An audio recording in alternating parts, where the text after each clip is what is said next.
So, hi guys, today we are here to talk to you about the T&D discussion, which we had a paper planned for you. So, this is INI Power Grant Test 2. The subject is surgery. I am Dr. Pawan, and I'll be covering the questions which were asked in your Power Grant Test 2. Okay, so I'm Dr. Pawan Kandhari, your surgery educator for the NEET MDS kind of course at Dr. Bhatia Institute. Okay, so let's start by kind of doing this. Let me just check whether everything is okay or not. And after that, I'll start.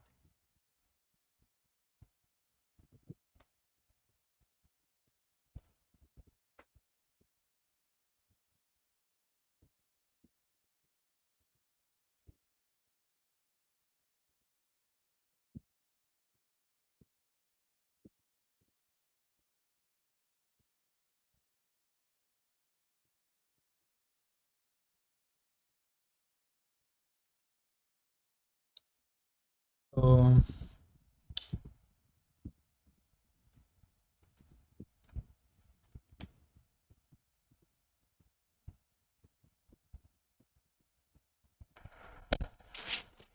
Hello guys, so today we are here to talk to you about the INI Power Grant Test 2, which we have planned for you. So let's see whether this particular thing is kind of live and if I'm audible or not. And if I'm audible, then we will be starting. I'll just check it on the back end.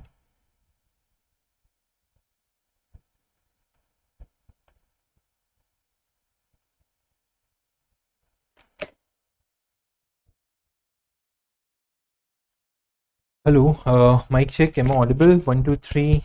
Am I audible?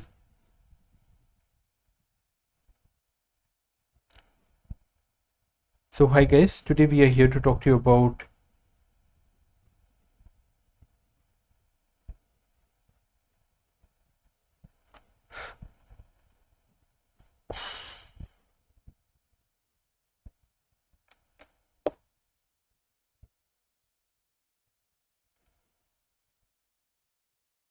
Okay, so I got the confirmation that everything is fine. So let's start by discussing about the INI Power Grant Test 2, which we had. Now, which of the following statements about the thyroid vasculature is false? Now, thyroid is an important kind of a topic for all of you guys, and you should kind of remember this. So what do we have? We have the superior thyroid artery and we have the inferior thyroid artery. Okay, so we have two thyroid arteries.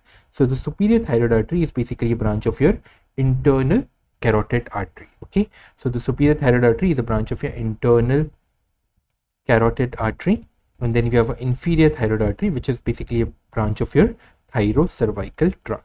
Okay, so as you can see over here, what we have the superior thyroid artery, which is basically a branch of your external carotid artery, and then what do we have the inferior thyroid artery, which is basically a branch of your thyrocervical trunk. Okay, so this is a branch of your thyrocervical trunk.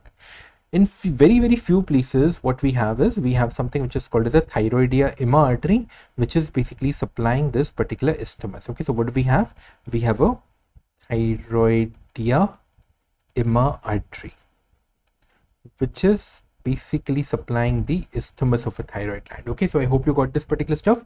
This is about this. Then what we have the thyroid vein. So we have a superior, middle and the inferior thyroid vein. So these are the three thyroid veins which we have. Okay, so what do we have a superior thyroid vein, we have a middle thyroid vein, and then we have an inferior thyroid vein. The superior and the middle thyroid vein, they basically go into your jugular vein. Okay, so they basically go into the internal jugular vein, and the inferior thyroid vein, this is the one which basically goes into the left brachiocephalic vein. Okay, so I hope you are able to understand this particular stuff. Superior and the middle thyroid vein, they basically go into the internal jugular vein, and the inferior thyroid vein basically goes into the left brachiocephalic vein. Okay, so I hope you have understood this particular stuff. So okay, so this is about the supply of the thyroid. Now what we have the four parathyroid glands. Okay, we have a four parathyroid glands, and what is very important which you need to understand is that all the four parathyroid glands are supplied by the inferior thyroid artery. They are supplied by the inferior thyroid artery. Okay, so they are supplied by the inferior thyroid artery. They are not supplied by the superior thyroid artery. So which of the following statements about the thyroid vasculature is false? Superior thyroid artery supplies the superior parathyroid gland. No, this is what is false. And what you need to understand is all the 4 parathyroid glands are supplied by the inferior thyroid artery. So another important thing which you need to understand, where do we ligate this? So we ligate the superior thyroid artery is basically ligated close to the gland. It is ligated close to the thyroid gland. Why is it ligated close to the thyroid gland? So it is ligated close to the thyroid gland because we want to kind of prevent the injury to the external branch of superior laryngeal nerve. Okay, because we want to prevent the injury to the external branch of the superior laryngeal nerve.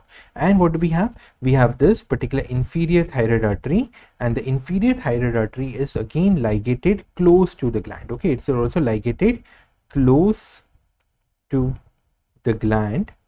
And why is it ligated close to the gland? So the inferior thyroid artery is ligated close to the gland because we want to preserve the blood supply to all the 4 parathyroids.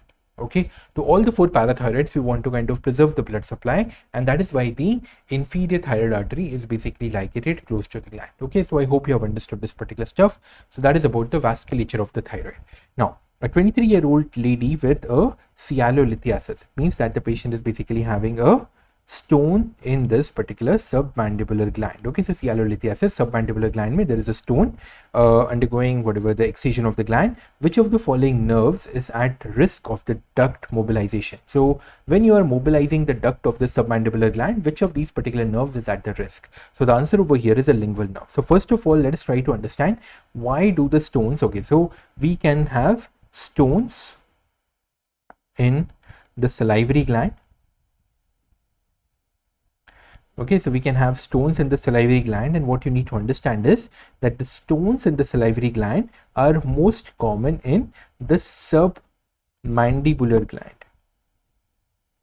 Submandibular gland. Now, why? What is the reason for that? Have you ever thought about this? Why are the salivary gland stones most common in the submandibular gland? So, because what you need to understand is that the submandibular duct, this particular duct is hooked by the lingual nerve. Okay, so this is basically hooked by the lingual nerve, and because it is hooked by the lingual nerve, what you have the anti-gravity drainage. You have anti-gravity drainage of the saliva.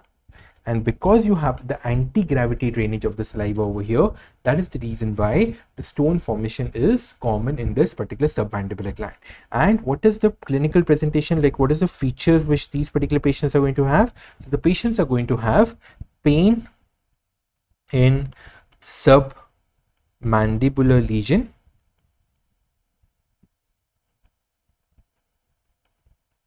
in postprandial period. So after the patient has basically had food or something like that, the saliva secretion increases, and that particular saliva cannot kind of leave the duct of the submandibular gland, and that is how this particular patients are going to present. Now the important is obviously you have to kind of cut the duct and you have to remove the stones and everything, but what you need to understand is that as you have this particular submandibular gland duct, I hope you're able to appreciate this lingual nerve which is basically hooking the submandibular gland, and that is the reason why you're mobilizing this particular duct, the lingual nerve is at a risk of injury. Okay, so that is what you need to understand about this particular submandibular gland duct stones and all those particular things. Okay, so submandibular gland sialolithiasis, this is what you need to understand. Okay, I hope you got this. Now let's talk about the cleft lip. occurs due to the non-fusion of maxillary process and the lateral nasal process, maxillary process and the medial nasal process, maxillary process and the mandibular process, and all of the above. So answer over here is maxillary process and the medial nasal process. Okay, so that is the reason why the cleft lip usually forms. So what you need to understand is that by the, okay, so forget about all these things. What you need to understand is that what we have the okay, so the way in which our face basically forms is that we have the maxillary process and we have a mandibular process, and then in the between what we have this particular frontal prominence, and we have a frontonasal process, and over here we develop a lateral nasal process and the medial nasal process. So this medial nasal process, it fuses with the maxillary process. Okay, so these medial nasal processes, they basically fuse with the maxillary process in order to form the upper lip. Okay, I hope you're able to appreciate over here. So this is what is a maxillary process, and this is what is a frontonasal and the medial nasal process, and they are basically fusing with each other in order to kind of form the upper lip. And this is what is your lateral nasal process. So what you need to remember in the embryology of this is that the cleft lip formation is basically because of the problem in the fusion of the maxillary process with the medial nasal process. If at all there is a problem in the fusion of the maxillary process with the medial nasal process, the patient is going to have the cleft lip. If at all there is a problem in the fusion of the primary palate is something which is arising from like over here, and if at all there is a problem in the fusion of the primary palate with the palatine shelves, that is what is going to lead to the anterior cleft palate. And if at all there is a problem in the fusion of two palatine shelves which are basically prolonging towards each other, so posterior cleft palate is going to form if at all there is a problem in the fusion of the palatine shelves with each other. So the two palatine shelves which are basically going towards the midline, if at all they fail to fuse with each other, that will lead to the posterior cleft palate. Okay, so I hope you have understood this particular stuff. So this is about the embryology of your cleft lip and cleft palate. So that is what you need to understand and remember over here. Now coming to the N3 TNM staging of the head and neck tumors shows, so metastasis with the lymph nodes of more than 6 centimeters. Okay, if at all there is a metastasis to the lymph nodes of more than 6 centimeters, or if at all there is a matted nodes, that is what is basically going to come in the N3. So N3A is size more than 6 centimeters, and N3B is the ones where there is an extra nodal extension or the matted nodes which are present. Okay, so this is what is a TNM staging of your like head and neck tumors, which is absolutely important for you guys to remember. So let's kind of go through this. So this is what is a T stage. Okay, this is what is a T stage. Now here we have to look at two things. What are the two things which we have to look at? We have to look at the size of the tumor, and we have to look at the depth of invasion. So these are the two things which you have to kind of consider in this TNM staging of these particular things. Okay, what about the size of the tumor? So if at all, let's say the size of the tumor is less than 2 centimeters in diameter, and if at all the depth of invasion is less than 5 millimeters, that is what is a T1. Okay, so less than kind of 2 centimeters in diameter and depth of invasion of less than 5 millimeters, that is what is a T1. T2 is basically the size of the tumor is basically between 2 to 4 centimeters, and the depth of invasion is basically from 5 millimeters to 10 millimeters. Do you understand this particular stuff? So 2 to 4 centimeters and 5 millimeters to 10 millimeters. Then what about the T3? In the T3, the size is more than 4 centimeters and the depth of invasion is more than 1 centimeter. Okay, so these are the three things which you need to understand. T1, T2 and T3. Less than 2 centimeters, 2 to 4 centimeters, more than 4 centimeters, less than 5 millimeters, 5 to 10 millimeters, more than 10 millimeters. Okay, so this is what is a T1, T2, T3. What about T4? T4 is further divided into T4A and T4B, and T4A is further subdivided into those of the lips and those of the oral cavity. Now the broad understanding about the T4 lesion is that T4A lesion is that there is an involvement of the structures which can be removed. Okay, which can be removed. For example, let's say there is moderately advanced local disease. In other words, these are the structures while you do the surgery, they can be removed and they can be reconstructed by something else. For example, let's say if at all you have a tumor of the lips, and it is involving through the cortical bones or the inferior alveolar nerve, or let's say the skin of the face or something like that. That is what is a T4A for the lip. What is a T4A for the oral cavity? It is involvement of the, let's say, cortical, like the mandible, maxilla, involves the antrum of the, like, antrum of the skin. So all these particular structures which you can remove, that is what is your T4A. In the T4B, it starts involving the structures which you cannot remove. For example, the base of the skull, for example, the temporal bone. So T4B, here there is an involvement of the structures which cannot be removed. For example, the masticator space, the pterygoid plate, the skull base, all these particular internal carotid artery, all these structures you cannot remove. So this is what is a T4B. Okay, so that was about the T staging. Now talking about the N staging. So N staging is again very, very important. N1 is basically a solitary lesion, and where the lymph node size is less than 3 centimeters. Solitary lymph node, mobile lymph node less than 3 centimeters. That is what is a N1. Okay, that is what is N1. What is N2? N2 is divided into N2A, N2B, and N2C. What is N2A? N2A is again unilateral, solitary, free, like it's mobile, and the size is basically less than 6 centimeters. Less than 6 centimeters, more than 3 centimeters, less than 6 centimeters. What about N2A? N2A again is unilateral, it is multiple, it is mobile, and it is less than 6 centimeters. The size is less than 6 centimeters.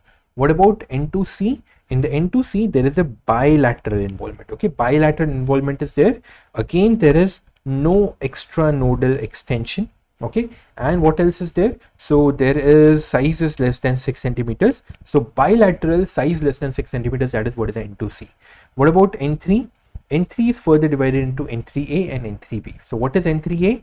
In the N3A, what you have a size which is more than 6 centimeters, and in the N3B, what you have a bilateral, we basically have a positive extranodal extension. So if at all the tumor is extending beyond that particular cortex, and if at all, let's say there is a matted lymph nodes, that is what is your N3B. Okay, so I hope you have understood this particular stuff. So this is about the N staging of these particular tumors. And over here, even this particular stage is important. So we talked about the T stage and the N stage, but we need to understand the broad staging of this particular thing as well.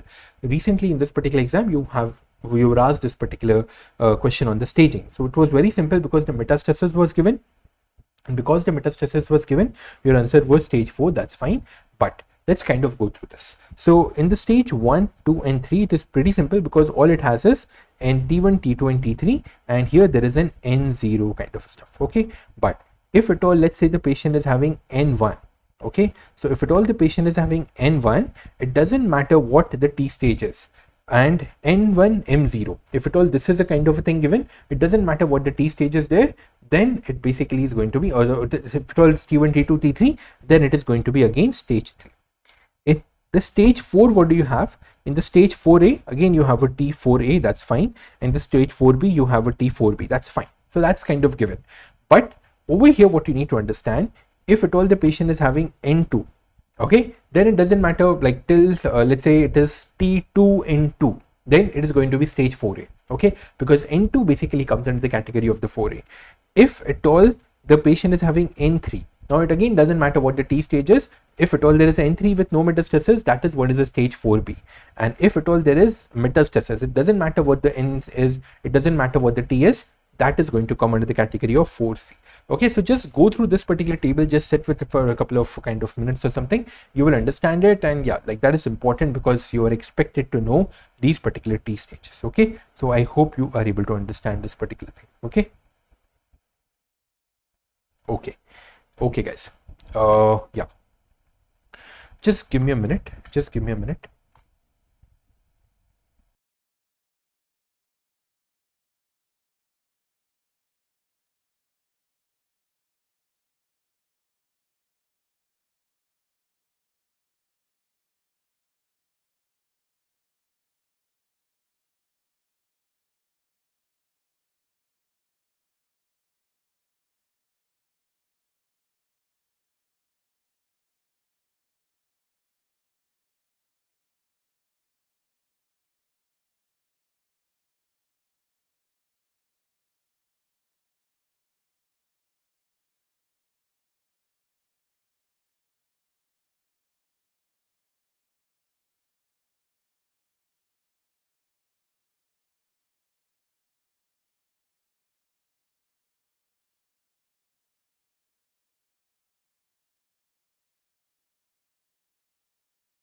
Hello guys, sorry.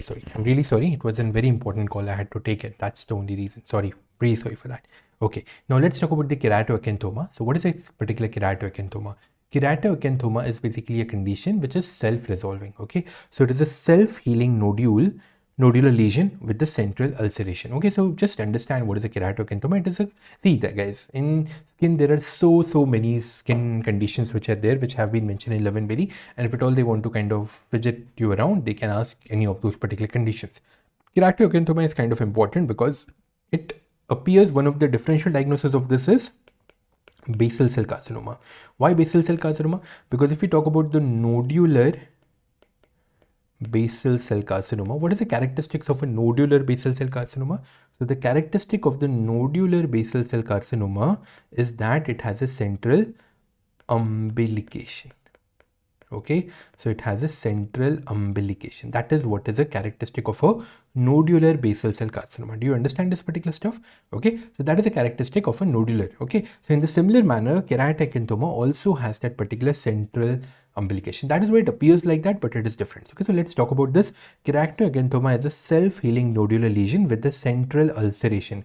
So the ulceration sometimes looks like an umbilication. So don't get confused with this. Try to understand this. What is more important for you? Keratoacanthoma is not that important. I just kind of put it so that, you know, like just a new question for you guys or something. But if at all you kind of don't answer basal cell carcinoma, that is absolutely not true. Because see, in the basal cell carcinoma also there are various types. It is an ulcerative type, nodular type, and all this particular stuff. The most common type of a basal cell carcinoma is your nodular, and the nodular basal like lesion with a central umbilication. That is what is a characteristic thing about the basal cell carcinoma. Giveaway question, very important question. Okay, now let's talking about the keratoacanthoma. It is basically a self-healing nodular lesion with the central ulceration. That's fine. More common in the men, usually found in on the like face of, let's say, 50 to 70 years old. Okay, so more common in men, usually found on the face of it's usually present in the face. Men with other common, and that's fine. So lesion basically grows 1 to 3 centimeters, blah blah blah, resolves spontaneously. Classically, it's a cup-shaped growth that exhibits a symmetric, that exhibits symmetry about in its middle. It has a central cater which is filled with the plug of keratin. So the central ulceration which we talked about, it is basically nothing, but here there is an keratin which is kind of present in the center. So that is what you need to understand. Unclear etiology associated with the smoking and the chemical carcinogen exposure. The treatment of the central keratin plug may spread may kind of meet the resolution. So if you just remove the central keratin plug, the lesion might kind of heal on itself. There might be a spontaneous resolution of that. Excision can be done, that's fine. And if at all, obviously you excise, the scar quality obviously is going to be better. Okay, so I hope you're able to understand this particular stuff. But yes, like usually keratoacanthoma is a nodular lesion with a central ulceration with a central keratin plug, which usually heals on itself. And if you remove that particular central keratin plug, the healing process is better. So that's what you need to understand about the keratoacanthoma. Okay, now there's a patient with a spine, chest, and the abdominal injury in the road traffic accident, and the patient developed the hypotension and the bradycardia. Now, this is important, guys, because these kind of questions are going to come to you. Now, if I ask you that there is a patient of an hemorrhagic shock, okay, hemorrhagic shock, what is going to be the clinical presentation of this particular patient? Okay, so what is going to be the clinical presentation of this particular patient? Okay, so patient is going to have hypotension, and along with this there's going to be the tachycardia. Do you understand this particular stuff? So here the patient is going to have a hypotension, along with that the patient is going to have tachycardia. Tachycardia, why tachycardia? Because of sympathetic overactivity. Because of sympathetic overactivity. But what these guys have given you, that there is a hypotension, along with that there is bradycardia. There is a reduction in the heart rate. So what you need to understand is that this is what is characteristic of your neurogenic shock. Okay, because the spinal cord is not able to kind of increase this particular heart rate and everything, and that is what is the thing about this particular stuff. Okay, so I hope you got this. So there's going to be the like hypertension with the bradycardia. That is what is a giveaway for your neurogenic shock. They can also give you a patient came to you, so like this only. Yeah, they can give you that. Okay, I hope you got this. Let's do it right. Now, this is basically a table which is trying to tell you all those particular stuff. As you can see over here, hypovolemic shock is basically the central venous pressure is basically reducing, the cardiac output is reducing, and the peripheral kind of resistance is increasing. So in the neurogenic shock is the only kind of a shock where everything is basically going down. So central venous pressure is basically going down, and because the tone of the vessels is basically lost, because the basic sympathetic tone is also not there, so the vasodilation is basically taking place. The cardiac output is definitely going down, and the peripheral vascular resistance is also going down because of the vasodilation, because the sympathetic tone is lost. Okay, right. Now the most common site for the laryngeal cancer. Okay, so laryngeal cancer, the most common site is supraglottic, glottic, or the subglottic. So answer over here is a glottic. So let's try to go ahead and let's understand these particular laryngeal cancers. So what you need to understand is, okay, so let's talk about the glottic. Then we have a subglottic and we have a supraglottic laryngeal cancers. Okay, so this is a very nice table which you can kind of go through. So the location of the glottic cancers, they basically arise from your vocal cords. Okay, so they arise from the vocal cords and they are the most common type. Okay, so the glottic cancers, they arise from the vocal cords and they are the most common types. They present as hoarseness of the sounds. And let's assume that somebody has a hoarseness of the sound. Will the patient sit back and relax, or whether the patient will go to some doctor and try to understand, you know what the hell is wrong with my voice or something, right? So because the presentation is very, very evident, and maybe not to him, but the family members are going to tell him that, you know what, let's go to the doctor and let's try to understand what is wrong with your throat and everything. So in that particular scenario, the patients are going to go to the doctors a bit earlier, and that is why it is detected early. Okay, and because it is detected early, generally there is a better prognosis compared to the other types. And one of the main reasons for this is because the patients are going to go to the patient like doctors a bit early. That's the main reason. Okay, one of the main reasons. Okay, I hope you have understood this particular stuff. Okay, now the risk factors, okay, smoking and alcohol. The treatment is surgery, radiation, and the chemotherapy, and metastasis is less likely to metastasize. So the chances of metastasis are really low in the patients with the glottic cancers. Okay, so let's kind of revise the glottic cancers together. The most common site is, yeah, so out of the three laryngeal cancers, glottic, supraglottic, subglottic, glottic cancers are the most common. They occur in the vocal cords. They like, and the risk factor is basically smoking. Smoking is the main risk factor, and because the presentation is hoarseness, they basically go to the what do you call as doctors a bit early, and because they go to the doctors early, the diagnosis is early, and that is why the prognosis is slightly better. The treatment is by the surgery and the radiation and the chemotherapy, and the metastasis is very, very rare. Why the metastasis is rare? Because the lymph nodes are not there on the vocal cords. Okay, and because the lymph nodes are not there, so metastasis is a bit late or not that common with the glottic cancers. Now talking about the subglottic, okay, subglottic laryngeal cancers. So the subglottic laryngeal cancers, they basically occur below the vocal cords. Okay, so they are going to occur below the vocal cords. They are less common. Okay, that's fine. Here the symptoms are wheezing and difficulty in the breathing. Okay, so wheezing and the difficulty in breathing, that is what is going to be the subglottic laryngeal cancer. Sometimes they can also present with stridors. There's occupational exposure and the smoking. Surgery and the radiation therapy, generally poorer prognosis as compared to that of the glottic cancers, and they metastasize to the lymph nodes because the lymph node involvement is good amount in below the vocal cords, so the metastasis can be there. Okay, now supraglottic cancers, they are above the vocal cords, that's fine, they are less common. Dysphagia, that is difficulty in swallowing, throat pain, and the referred ear pain. So this is again very, very important. Supraglottic laryngeal cancers, they have a referred ear pain, so this can be given to you in the clinical scenario. The HPV infection. Okay, so smoking, alcohol, that's fine, but the important risk factor for the supraglottic laryngeal cancers is your HPV infection. Okay, that is what you need to understand. Again, the surgery, radiation, and the chemo can be given, may have a poorer prognosis, especially in the advanced stages. So if at all, yeah, so obviously the best prognosis of the glottic cancer we have already talked about, and they metastasize to the lymph nodes as well. Okay, so we have talked about all these particular stuff. So in the laryngeal cancers, all you need to understand is the important stuff, right? So HPV infection is a risk factor for supraglottic laryngeal cancers. Smoking is a risk factor for the glottic cancers. Then we have the most common type is the glottic cancers, and the presentation of the glottic cancers is hoarseness, very, very important. Best prognosis of the glottic cancers, metastasis is very rare in the glottic cancers. Subglottic cancers, they come to you with a respiratory difficulty, stridors, wheezing, all those things can be there. Supraglottic cancers, they come to you with the pain in the throat as well as the referred pain to the ear. So these are the things, and the dysphagia, that is what is going to be present in the supraglottic laryngeal cancers. Okay, so I hope you have got this.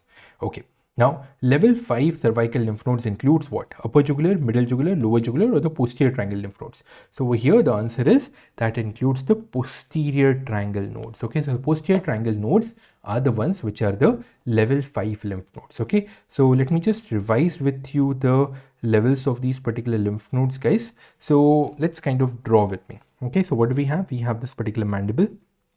Okay, then what do we have? We have the clavicle. Then what do we have? We have this particular sternocleidomastoid. Then what do we have? We have this omohyoid, like this is a hyoid bone. What do we have? We have the anterior belly of the digastric. We have the posterior belly of the digastric. And then what do we have? This is what is a trapezius. Okay. And then what do we have? We have the midline. All these particular things are there. Okay. Now here we have the lymph nodes. So we have, okay, so we have 1A. We have 1B, then we have 2, 3, and 4. Okay, over here what we have? We have the inferior belly of omohyoid muscle. Okay, so we have 2, 3, and 4.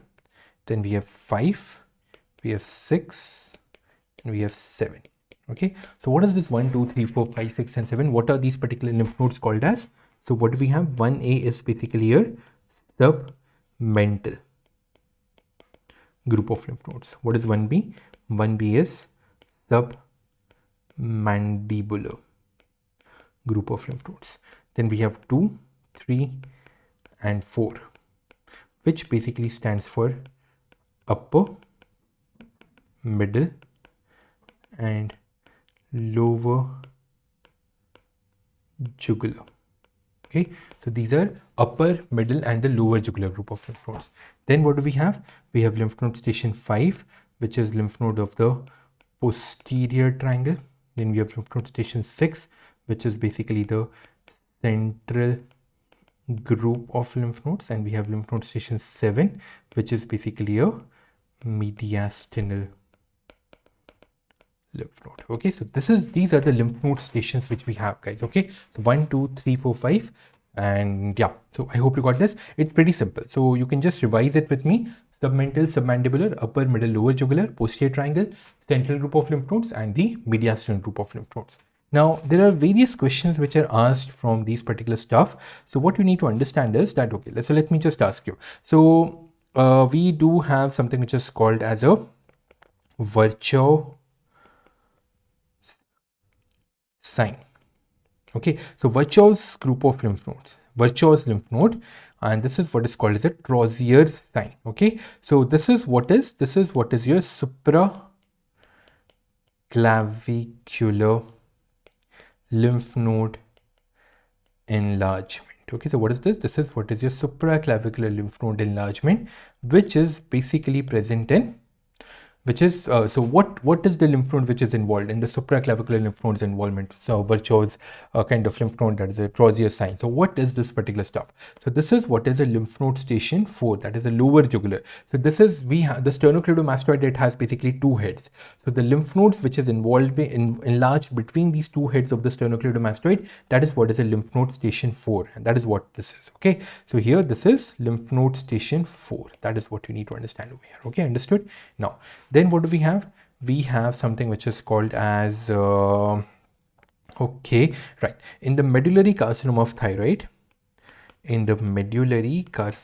thyroid, we go ahead and we remove the central group of lymph nodes. Is basically removed in all the cases. Okay, in all the cases what you remove is a central group of lymph nodes. So these are the couple of points which you need to understand, and these are the lymph node stations which are very, very important for you to remember. Okay, so I hope you have understood this particular stuff. I hope you got this, right?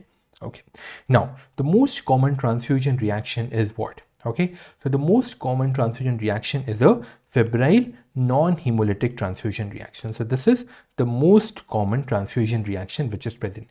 Now why this particular febrile non-hemolytic transfusion reaction occurs? This basically is occurring because of the leukocytes. Okay, so because like there are some antigens or some kind of in mediators which are produced by these particular leukocytes, and the antibodies are formed against these particular leukocytes, the donor leukocytes, and that is the reason why the febrile non-hemolytic transfusion reaction occurs. So we can prevent it. How can we prevent it? By using a leuko depleted blood. Okay, so you would have noticed that when you write the orders for the blood transfusion, sometimes you write LDPRBC. What do you understand by the LD? LD means leukocyte depleted packed RBCs. So why this particular leukocyte depleted is used?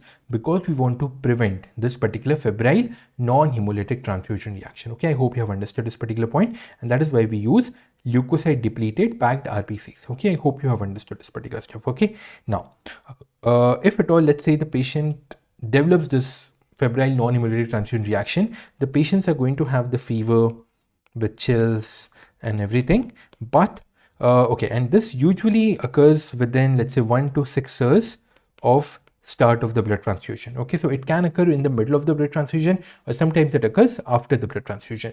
If at all it occurs in the middle of the blood transfusion, what you do for the time being, you stop the transfusion, you give antipyretics